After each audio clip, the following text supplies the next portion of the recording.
We are continuing on Masechet Rosh Hashanah, and we are on Daf Chavtet, Amud Aleph. We started the Mishnah. We are really holding by the first wide line of the Amud. Today's Amud is dedicated Zechut Refuah Shelema for Rachel Simcha Bad Nahid, Daniel Moshe Ben Farangis Avraham, Refuah Shelema b'toch Shar Cholei Yisrael. This Amud is also being learned Leilui Nishmat Rav Moshe Yisrael ben Rav Binyamin, Rav Ezra David ben Rav Naftali Halevi, the Neshamot Shetavan Aliyah. Month's learning of the Amud Yomi has been dedicated by the Shalikar family. Should be zchut for the mishpacha, for the health, hatzlacha, and prosperity of their family. This month's learning of the community has been dedicated by the Shei family. It should be an ultimate zchut for the mishpacha. Amen. So we started two elements, both the element of hashkafa and halacha in our Mishnah. The first element was something of hashkafic outlook. V'aya kasher yarim Moshe yado v'gavar Yisrael. That when Moshe Rabbeinu in the milchama of Amalek would hold his hands up, the Jews would succeed, and when he would put his hands down, then the Amalekim would have success. And this is how it was. Yehoshua was sent to battle Amalek. Vayachalosh Yehoshua et Amalek lefi charev. And the end result of it was that Yehoshua weakened Amalek with his sword. But this story of Amalek is something that we need to pay a little attention to it. And the Mishnah said, well, yadav shel Moshe osot milchama or shovrot milchama. Well, it's the hands of the Moshe Rabbeinu that they do milchama. But the truth is, whenever the Jews would put their eyes to the heavens, recognizing and od milevado ve'efes zulato, there's nothing besides HaKadosh Baruch Hu, in that moment they would succeed because that's how it works. Now, which is an amazing thing, right? But this has been told to us as a side point about Amalek, not about necessarily any other nation. Obviously, in every milchama that we had elef lemate tishlachu. He would take 2,000 people from every shevet. 1,000 would be going to war.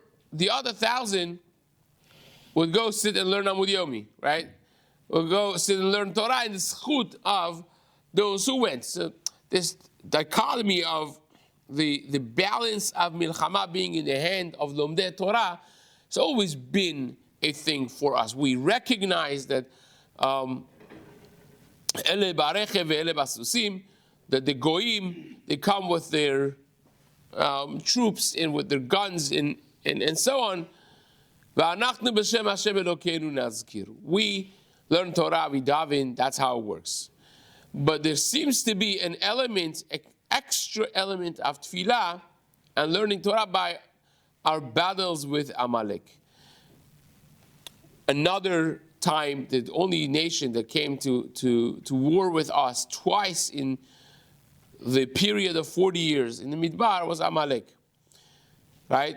When Aaron HaKohen passed away, Rabbi Yisraeli, Ki gava Aaron, when the Jews saw that Aaron HaKohen is gone, right? They were very afraid because when they saw that Aaron is not there, because how did the goyim see it?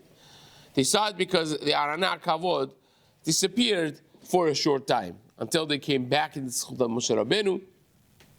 So they knew that we have become more vulnerable in that way, right? And they attacked.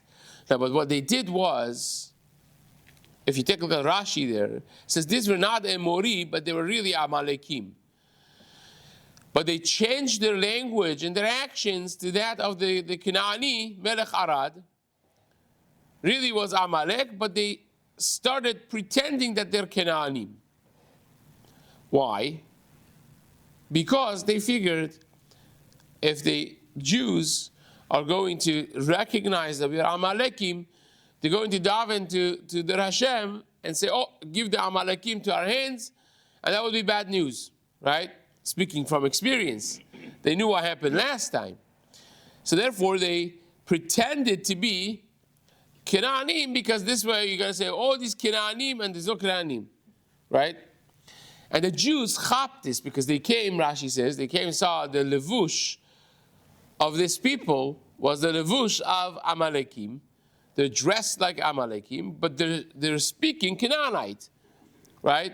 So they're like, this is very confusing. We don't know exactly what's happening here. And therefore, when they daven, they did not daven specifically to Amalek or Canaan. This is Natonten et ha'amazeh. This nation, whatever this nation is, right? And obviously, they were triumphant. They won the battle of Amalek. But the koach of tefillah is mentioned by our battles with Amalek all the time.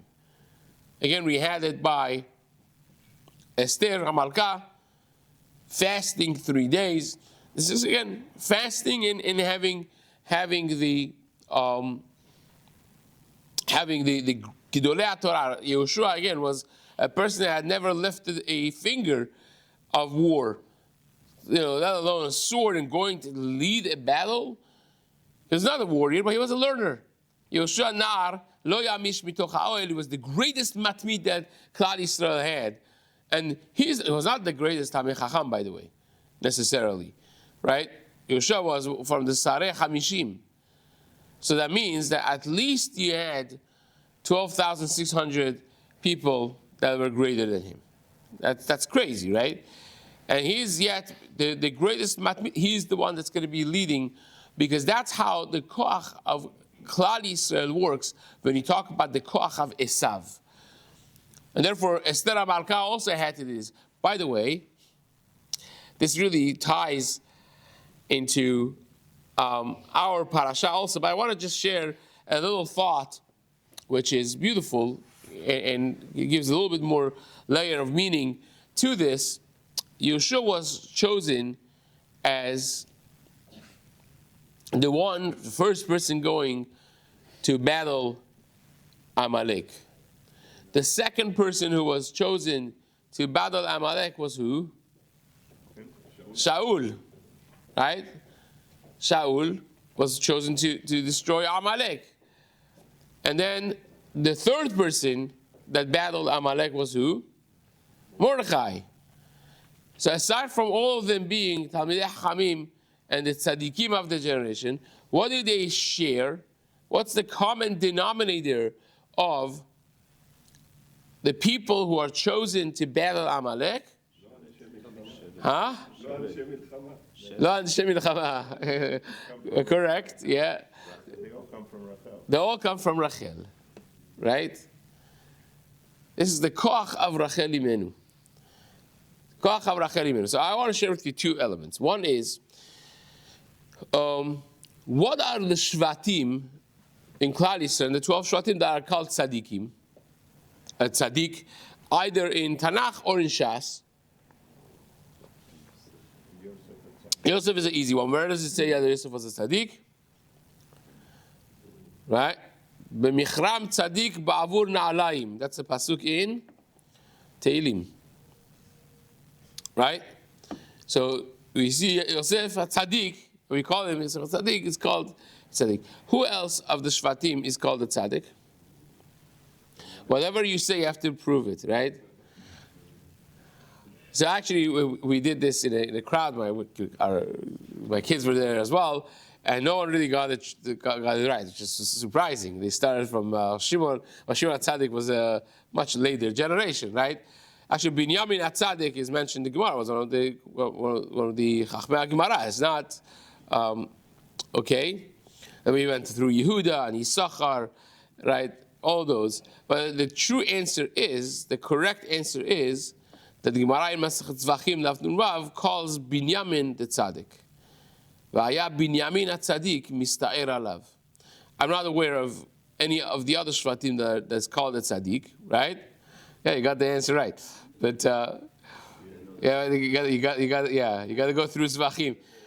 But the truth is, this is striking, that all of the sons of Rachel are called tzaddikim. And again, back then was not free titles giving out. Like, nowadays every bachur in yeshiva is harav, hagaon, a kadosh. 4 or 5 years from now, everyone is going to be maran. Back then, if you called a tzaddik, it meant something. Yosef's called a tzaddik. Binyamin's called a tzaddik. It's the bnei Rachel imenu, which we could talk about. But That's the reason the other 10 machu it Yosef. say it again. That's the reason the other 10 shvatim machu it Yosef. It could be, but it's more than that. It's not just because he had no share in the avon of Mechirat Yosef, but there's something intrinsically with Binyamin. Is obviously one of the 4 people who never sinned. So to title him tzaddik obviously would be a proper title, Yosef tzaddik, even though that he was menatzeach his yetzer hara. The Gemara in Masechet Sotah Daf Lamed Vav has what to say about the challenge that he had to go through for that. But be that as it may, one other element of Yosef and Binyamin is, being Bnei Rachel, that it seems to me that Esav's batzug was, the koach of Esav was Leah imenu. Leah was a batzug of Esav. Rachel was a batzug of Yaakov Avinu. And it was supposed to be, again, this is much of what I'm telling you is more original, so you can take responsibility and also take it with a grain of salt. But it was supposed to be the twins of Yitzchak Avinu were supposed to be people who brought about the tremendous building of Torah in the world. One of them is given the power of Yoshev Ohalim Ishtam, simple person that does no cheshbonot, no business, no fundraising, no building, just learn and just teach and write Sfarim. Can you imagine if the Rashi Shivot, Rashi Kolel only had that, right? No tainted cheshbonot of fundraising and all the. And Esav was supposed to be building Klal Yisrael in the administration factor. He was given the koach of conquest and building and conquering. It is tremendous, right? Imagine if they would be working together. Wow.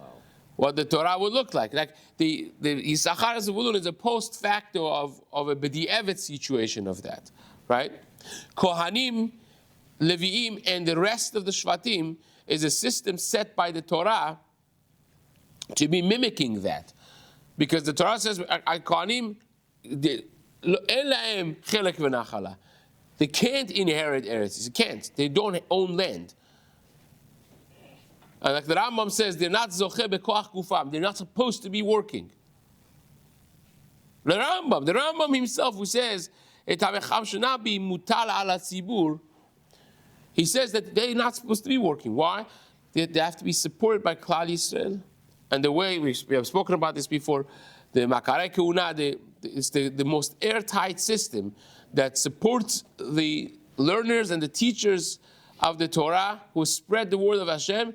A complete support, an amazing support. Right? They're wealthy. They end up being wealthier than a regular segment of Klal Yisrael by far. But also, people get to choose to whom to give, which really keeps everyone at check. They have to really be beneficial to the tzibur and so on and so on. Baruch Shlomo has this system of one chelek like this, one chelek like this, and that's how he wants it to be developing. So the original Kol guy was supposed to be Yaakov Avinu, and the original philanthropist was supposed to be Esav. He messed up. And Leah was also like that. Leah is the one that has that element of control, right? You see it multiple times in her interactions, in her naming her children, in her interactions with her sister, and even with Yaakov, right? Elai tavo, she was yatzanit, right? She had that koach. Imagine if there was shidduch between Esav and Leah, the children would be like, who knows? But he messed up. He lost that. And therefore, Yaakov Avinu had to take the mantle of both being Yaakov and Esav at the same time. That's why he had to marry the two wives, which we don't find anywhere else, really. You don't find anywhere else. The polygamy in the Torah and Tanakh really never worked, even though that's mutar, it never really worked well. So then you have this element of the kingship comes, you have Mashiach ben Yosef that prepares everybody. The leadership of the world has to be from Leah, right? The king, Lo Yasur Shevet mi Yehuda, has to be from Leah, because that element stayed in Leah, the element of Esav, right? David HaMelech, who was red, he looked like Esav. Shmuel HaNavi thought this is like a replica of Esav, is from Leah, right? Not from Rachel. But the collective mother of Klal Yisrael is Rachel Imenu, right? That's the even the Bnei Leah are called Bnei Rachel in that way. But when you talk about going against Esav, the koach of Esav, Amalek is a grandson of Esav, right? Going kineged Esav, obviously, someone that's coming from his own koach cannot go against it. It has to be someone who's coming from Yaakov, pure Yaakov. Pure Yaakov is Yaakov and Rachel. And therefore, Yaakov Avinu does not even think of leaving Lavan to go confront Esav until Yosef is born. The moment Yosef is born, take a look at Rashi there. He says, okay, please send me, I'm going home. Rashi points out from Chazal that once Yosef was born, Sitno Shel Esav, the opposing koach of Esav was born, now he says, I could go. Because the Pasuk says, V'aya bet Yaakov le'esh, bet Yosef le'lehava, ubet Esav lekash. Yaakov is the fire, but there's no flame. The flame of Yaakov, the leadership of Yaakov, is his children from Rachel. So we're suggesting it's not just Shevet of Yosef, that Yoshua was from Ephraim, right? That's directly from Yosef. And both Mordechai and Shaul are from Binyamin, all Bnei Rachel. That's the koach that could confront Esav and confront Amalek, because it's pure Torah, pure Yaakov Avinu. It's a tremendous thing to encounter that the battles that we have, the spiritual battles they are, it may seem like it is a physical thing, but really they would have to look at the tefillah. Yedei Moshe, Yedei Moshe osod milchama or shovrot. No, it's the koach of the tefillah. It's the recognition of ein od milvado. Whose koach is ein od milvado? Yaakov Avinu. He's the one that's considered levado. Vayevater Yaakov levado, which is like HaKadosh Baruch Hu, when Yisgav Hashem levado bayom hahu. Right? That koach of being levad is the koach of Yaakov Avinu. And therefore, when he wrestles with Saro Shel Esav, right? That is Vayevater Yaakov levado. A koach of recognition of en od milvado. There's nothing besides HaKadosh Baruch Hu that Hashem gives that koach. Again, this is the same thing as the Jews, as Kehilat Yaakov, right? That when he sees Yisrael, Shochen Lishvatav, Bilaam sees them, and the bracha that he, against his will, gives them is, but beforehand he says, Eshkon Israel, the Jews as a whole, they encamped, Badad Levad, right? And the bracha he gives is, Hen am levadad yishkon ubagoim lo yitchashav. It's all koach of Yaakov Avinu, and that's how the milchama, especially with Esav, is with the koach of pure Torah, koach of Yaakov Avinu, which is ish tam yoshev oalim, someone that sits always in oala shel Torah. Who is like that in the next generation? Yoshua. Yoshua nar lo yamish mitoch haohel. He's mamash day and night in the oil. He's the one that could defeat Esav. He's the one that could defeat Amalek. And that's how it works by every milchama that we have had, especially those who were fought against the Zara'o Shel Esav, the Zera of Amalek. It's just I think it's a powerful, beautiful insight to put all the pieces together, and it's like a beautiful, beautiful thing to encounter. Now, that being said, we have a parak to finish. So, 2 dots, the first wide line on the bottom of the Amud, says the Gemara, we mentioned in the Mishnah that we have tumtum, we have androgynos, and we have chatzio eved vechatzio ben chorin. These are the questionable identities, physical identities that we have, together with a status identity of chatzio eved chatzio ben chorin. So tumtum, we said, is either fully zachar or fully nekeva, which don't know which one it is, and therefore a tumtum, when he wants to blow shofar or she wants to blow shofar, could do it for himself, right? Because he is either a he or a she, and however you slice that, it's going to be fine if he blows shofar for himself, but he can't blow shofar for another tumtum. Because tumtum 1 could be a nekeva, tumtum 2 could be a zachar, and therefore a nekeva was patur from shofar, cannot, because mitzvah shazman grama, cannot be motzi a zachar who is chayav mitzvah shazman grama, right? Androgynos is its own type.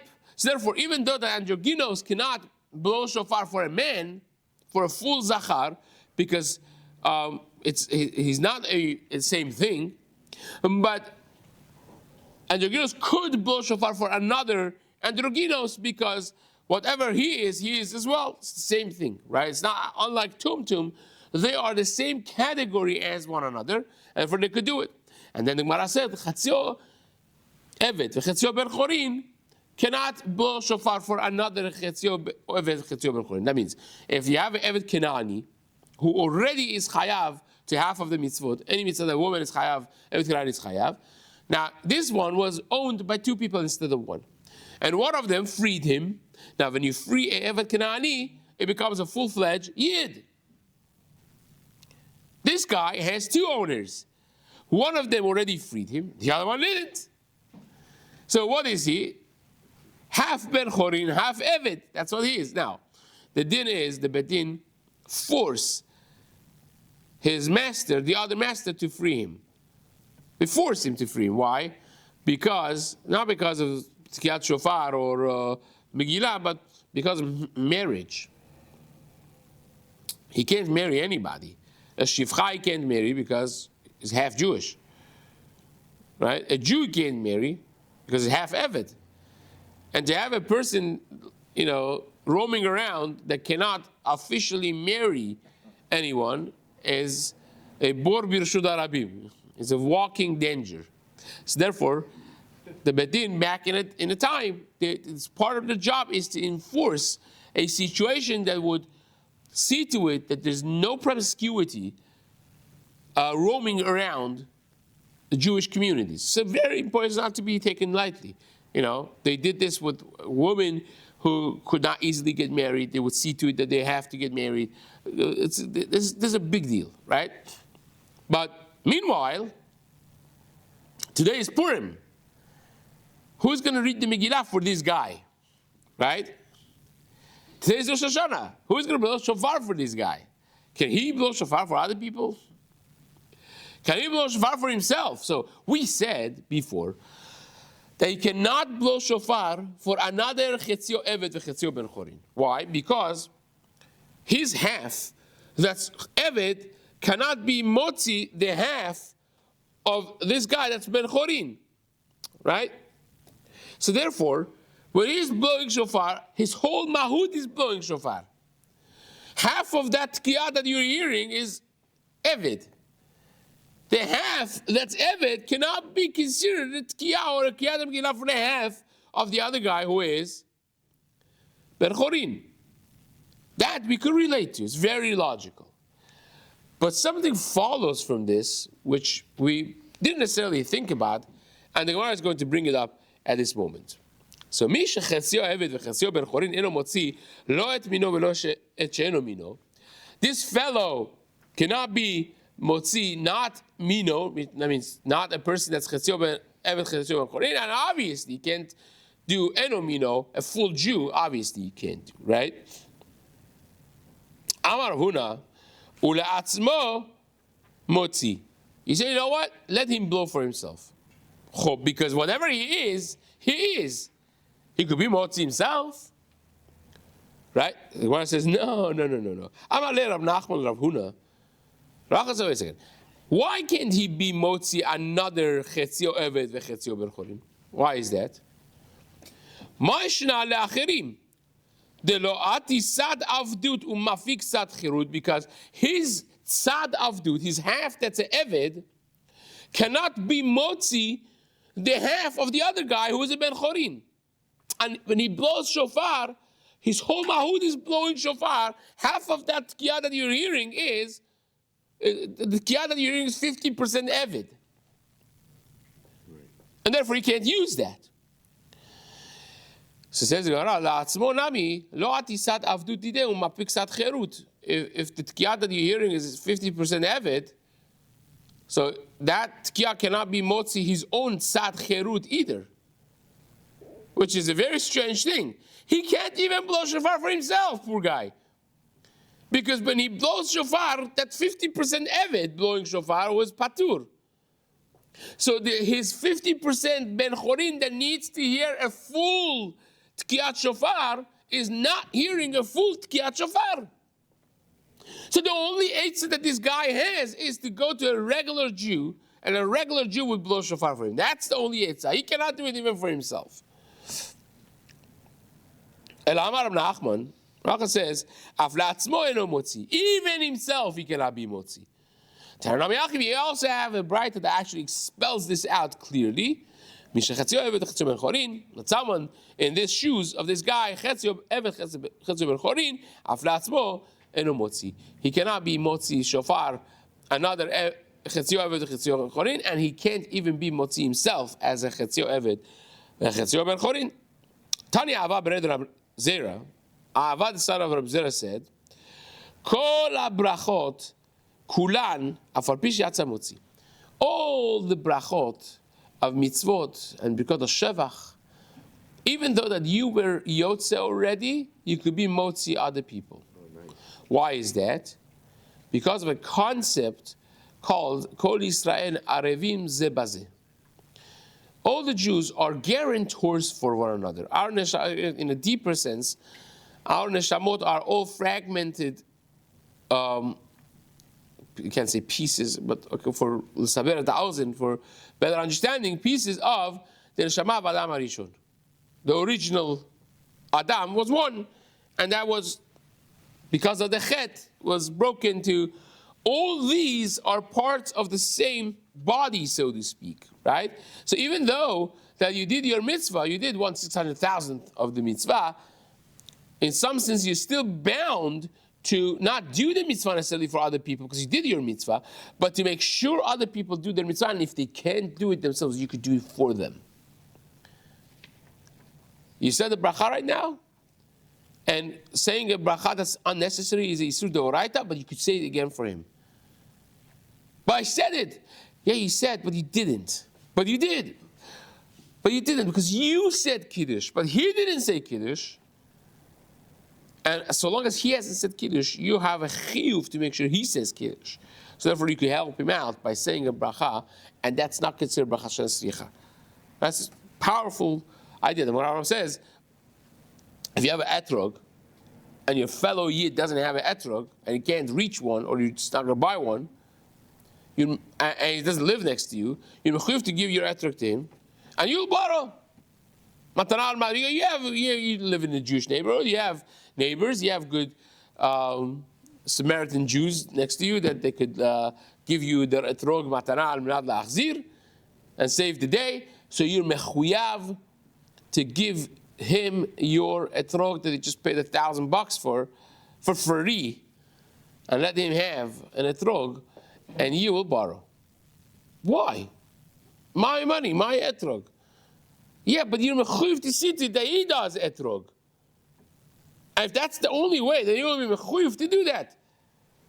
It's a tremendous thing. It's the concepts of arvud. There are many, many different aspects of arvud. You learn all of them from Avraham Avinu. It's a tremendous and long talk now for now. But be as it may, aside from Birkat HaNehenin, Birkat Hane'enin, I don't have to eat. Don't eat, right? It's a beautiful tea over here, right? Hazak Baruch. But l'maaseh, I don't have to have it. So if I don't have to have it, I'm not mechuyav. If I'm not mechuyav, you're not mechuyav. So you want to drink, say your own bracha. I can't say bracha for you because don't drink, right? But anything that I'm mechuyav, because of mitzvot, because of shevach that I'm mechuyav to do, those I could be motzi. So Gemara says a fantastic question, right? Fantastic question. By Rava said, Birkat halechem shel matzah u'birkat hayayin shel kiddush hayom ma'u. How about when you're having a mitzvah of eating, right? Leil Pesach, it's a mitzvah to eat, matzah, so you're going to say bracha of Asher Kishanu Tutzah al achilat matzah. But you also have to say Hamotzichem min haaretz, right? So can I be motzi other people with the hamotzi part of it? Or Kiddush. Kiddush says B'rei Gefen, and then Mekadosh Shabbat. 2 brachot. I'm mechuyuv to do Kiddush, I'm mechuyuv to eat matzah. So I found a gray area that Birkat Hane'enin happens to be in context of mitzvah, of a chiyuv. Can I do it or not? Says the Gemara, Kevan de chovahu, because it's an obligation to eat matzah to have Kiddush, mapik, or dilma brachot, bracha, love chovahi. Or maybe the bracha is not chovahi, eating it is chovah. Tashma. Says the Gemara, Kevan here. The Amar Rav Ashi says, Kevin Rav Papi, when we were by Rav Papi, have a Kadesh lan. He would say Kiddush for us. We were around sitting Friday night, Kiddush Hayom, he would say Kiddush for everyone. And then 2 minutes later, when his Arisim would come from the field, right? Ati Ariseh, mi davra, ha mekadesh le. He would do Kiddush again. So he would say 1 Kiddush, and then it was the 2nd Kiddush, and he would say B'rei Gefen as well. So says Rav Ashi, that's Maaseh Rav. The Rav Papi would do this, and you see that when Birkat Hane'enin is tied to Birkat HaShevach, that Birkat Hane'enin becomes a chiyuv as well. It's part of it, and therefore I could be motzi, right? Tan Rabbanan, lo yifros adam prusa leorchin. You should not be the one saying I'm motzi for the guests that you have. You should be the one saying hamotzi if you're not eating the bread. You can't just say hamotzi for them and let them eat, right? Unless you're eating with them. But you could do that for your children as a chinuch kedei lechanechan b'mitzvot, which is another massive sugya just thrown in one line over here of mentioning the name of HaKadosh Baruch Hu as chinuch, even though I'm saying hamotzi, I'm not eating, right? I could say it in order to be mechanech them, to say brachot, mechanech them to say, Birkat Hane'enin, when they need to eat, I could do it even though that I'm not eating with them. But in Halel and Megillah is a mitzvah, Halel is a mitzvah, those are obligatory mitzvot. Even though I've said it myself, I can still say it for other people, because again, of the concept of arvut, kol Yisrael arbim ze bazeh, hadran alach, ra'u betin, and Be'ezrat Hashem, the 4th and final parak of Masechet Rosh Hashanah, which is filled and packed with practical, amazing concepts of Tkiyat Shofar. We will start in the next shiur. Hazak Baruch.